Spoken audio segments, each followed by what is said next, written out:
My next guest is, by any stretch of the imagination, a remarkable person and an incredible mother. Vera Twomey has travelled to the Netherlands with her daughter Eva, where her daughter is currently receiving what she has described as life-saving treatment in the Netherlands. And Vera is going to describe why she's had to go to the Netherlands, and she joins us on the line now. Good morning, Vera. Hi, Dermot. How are you? I'm very well. More importantly, firstly, how's Eva? And secondly, how are you coping? Well, I'm great anyway after hearing Brian Adams there anyway. Thanks for putting him on. No problem at all. You're more than welcome. I'm glad you were a fan.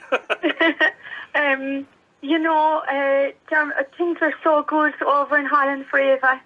She's doing so well. Like, seizure-wise, the seizures have just melted away.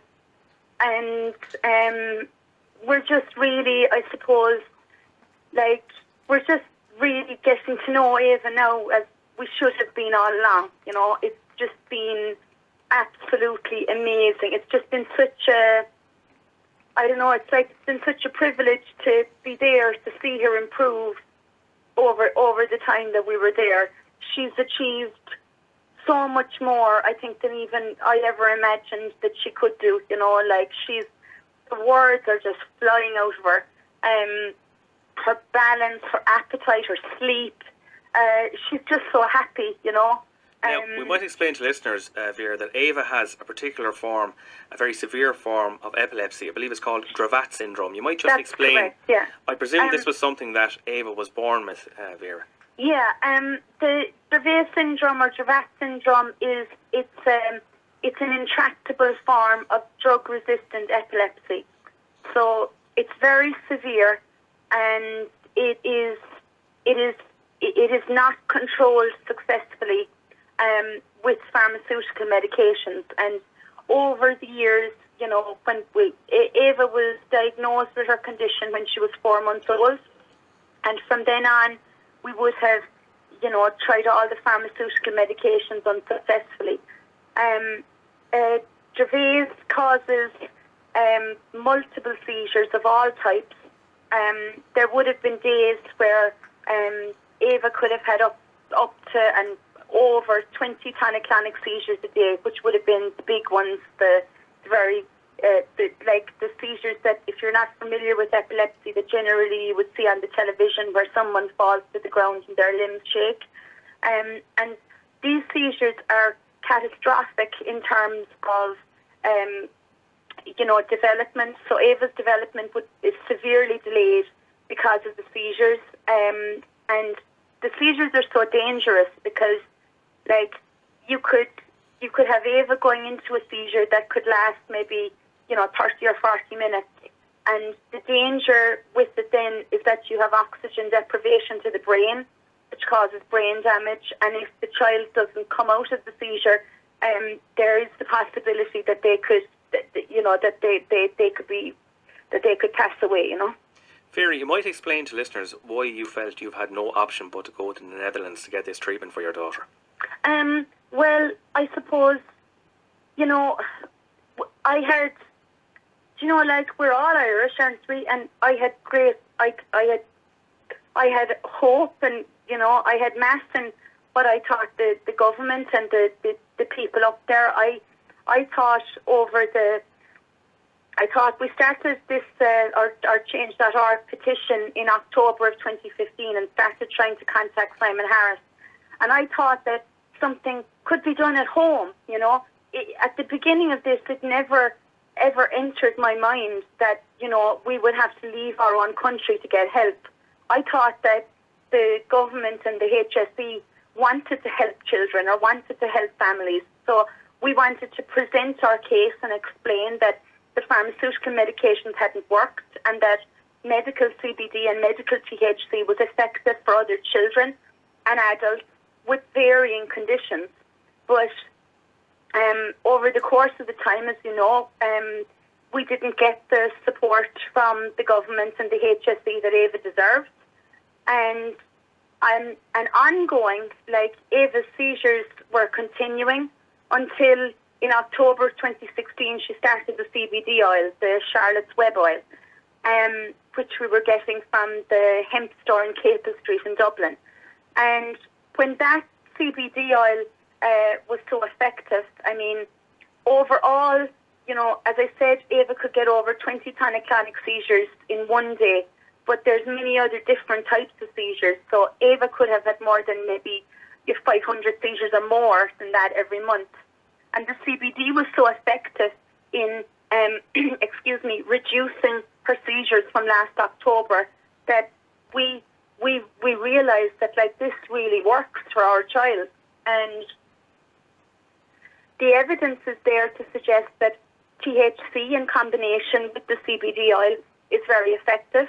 So we tried by going to initially to the Calapa Clinic in Barcelona to get the oil there for Ava. And as you may be aware, they seized that oil from me in Dublin Airport. Yes.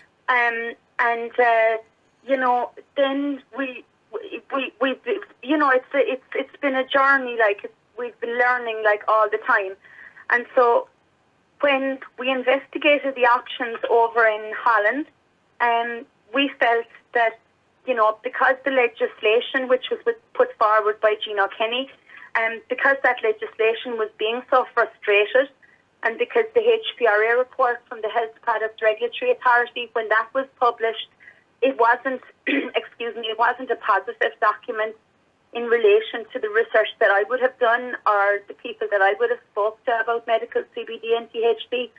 So we felt the right thing to do for Ava was to take her somewhere where people had, you know, more what has turned out to be such a caring attitude and such a professional approach to using medical cannabis. Now, and Vera, we found those people in over in Holland. Vera, now you've literally taken your case by foot to Leinster House. You walked all the way from Cork to Dublin to make your case. Yes, I have, I suppose, yeah. I'm just wondering, it wouldn't be a surprise probably for you to hear that, you know, we in Waterford feel that the Department of Health hasn't always been listening to us, especially in the last year or so due to the campaign for a second cath lab and 24/7 cardiac care in Waterford. Absolutely. We're so very sorry to hear about that poor man. You know, that's so wrong. Like, I mean, you know, it's just, I don't know what to say about that. It's just so wrong. I mean, we need to have services near us. I mean, you surely be to God in this day and age, you deserve, like, if you've worked all your life, to get an ambulance to your door to bring you to the nearest possible location to get assistance as soon as possible, you know. And the same applies in your case, Vera. You shouldn't be in the Netherlands with Ava at the moment. I think most people would agree. Yeah, no, it's very wrong. And it's, you know, like, I was just talking to a man there this morning, and, like, we were just saying, you know, like, excuse me, I beg your pardon, like, Ava has worked extremely hard for any of the progress that she's made. And I think that, you know, like any child that has difficulties, it's not all about the speech and language or the OT or, you know, like, they're really, really important, of course, but it's the love at home that's crucial, you know, and it's the support from your family and from your brothers and sisters, you know, for little kids, like, that help them so much. And that's been taken away from my daughter now, you know, like, I mean, I should be allowed to be near her, to praise her and tell her how wonderful she's doing, and to just be with her, not like in a normal way, to get the very, very best out of the treatment that she's getting. But that's been taken away from Ava now, because her brother Michael, Sophia, her sister, and Elvira May, her small sister, like, they were a huge part in being with her and playing with her and talking to her, you know, and just being a family. And they've taken that away from us. And, you know, Ava's been, you know, Ava is not able to verbalise completely how she feels, but she can display her anxiety in different ways. So after we left, her sleep was disturbed, and, you know, she was just off form and kind of, you know, looking around the place, Paul said, like, as if that she was looking for where we were. And that's so wrong. Vera, I'm just wondering, You're doing great, by the way. I'm just wondering, neither you nor Ava can stay in the Netherlands forever. I mean, like, you've been there now for quite a few weeks, I understand. How long will Ava remain in the Netherlands, and what kind of long-term plan, if any, can you have in place for your daughter in terms of her treatment? Well, it's extremely difficult because, I mean, we have made the most significant progress over in Holland because now we have a paediatric neurologist alongside GPs and other specialists looking after Ava over there. People that are excited and delighted with her progress and want to do everything that they can to support her, to enhance the treatment that she's getting. But we don't have a paediatric neurologist here in Ireland. And I must say, we don't have a paediatric neurologist here in Ireland yet, because we will get a paediatric neurologist. We have to be allowed access to somebody from the public system who will assist my daughter. Because my family, they cannot do this. They cannot separate. My Elvira is 2, Sophia is 6, Michael is 5 since the 1st of September. They can't separate 3 children from their dad and their older sister like this indefinitely. Not when the medication is working.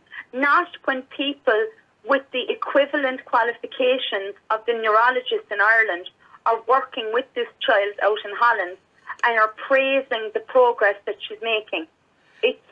It's not rational that can continue like that. It's just not, and it's neither rational, logical, nor acceptable. So I should just clarify, it's your husband who's in the Netherlands with your daughter? It is. Yeah, sorry about that. Paul. Now, Paul, so thanks. Now, you met with Simon Harris at the end of your long walk to Dublin, and you were given 5 different options for Ava's treatment, none of which you felt were acceptable. Have you been in touch again with the Minister's office since, or do you feel you're knocking on a door that's just not going to be opened as far as you're concerned? Well, I think I'm knocking on a door that's not opened at the moment, but I reckon we will open it.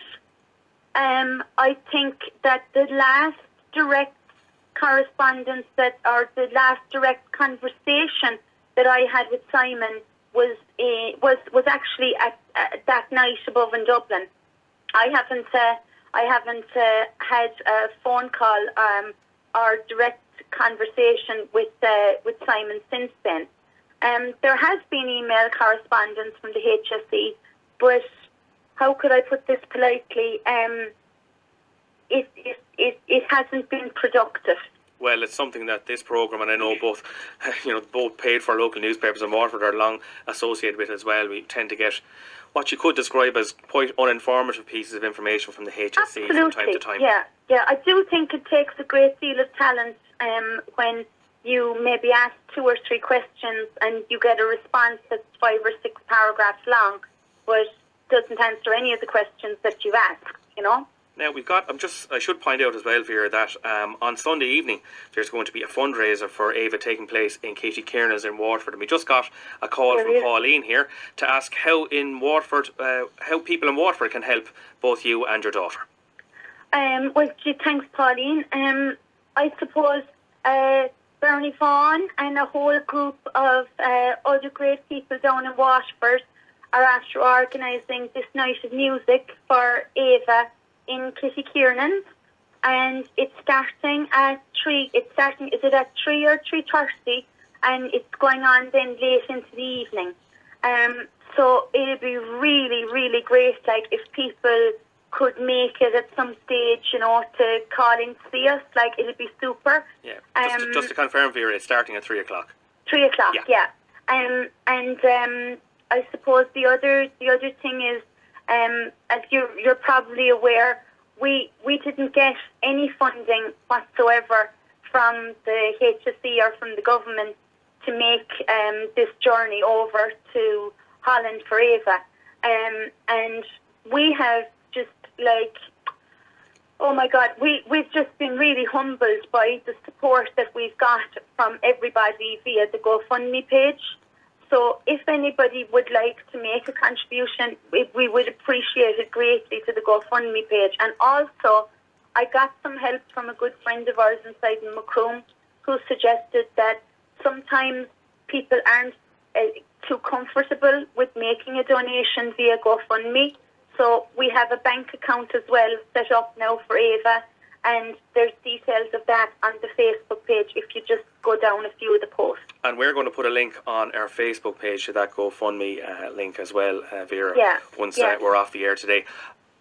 Just before I let you go, Vera, I'm just wondering, how long do you envisage Ava and Paul remaining in the Netherlands? Because as I said earlier, you know, money isn't limitless, and she can't stay there for the treatment forever. It must be a huge crutch for both you and your husband to make that decision, that because she is going to have to come home at some stage.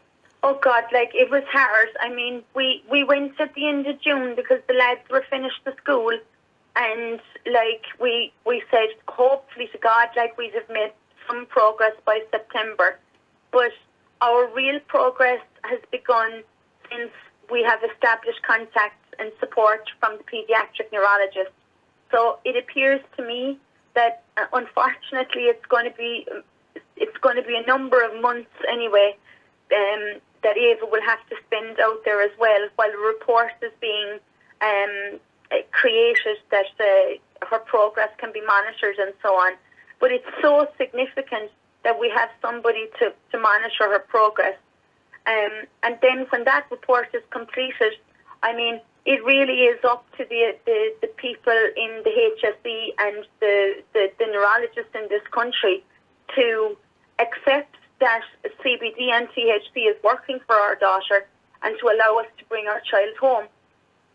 Well, Vera, I think the best evidence you can seek at this stage in Ava's life is medical evidence, so you certainly appear to have your daughter in the best possible place for that. Well, Vera, I've no doubt that Eamon will be in touch with you again in due course to check in on you and your family, and hopefully Ava will continue to respond well to the treatment, and fingers crossed in due course the treatment she's receiving in the Netherlands will be made available here in this state. And I just want to say, like, that I genuinely, like, the support that we've got down from Waterford and around has been absolutely amazing. Like, from the very word go, Frankie McAvoy and so many other people down there have done so much for us, you know, and you know, it absolutely means the world, and I'm really, really looking forward to coming down to meet everybody down on Sunday, and you know, just thanks very much, everyone. Well, Vera, keep the flag flying, and we'll talk to you again very soon. Okay. All the best. Take care. Take care. Station Today.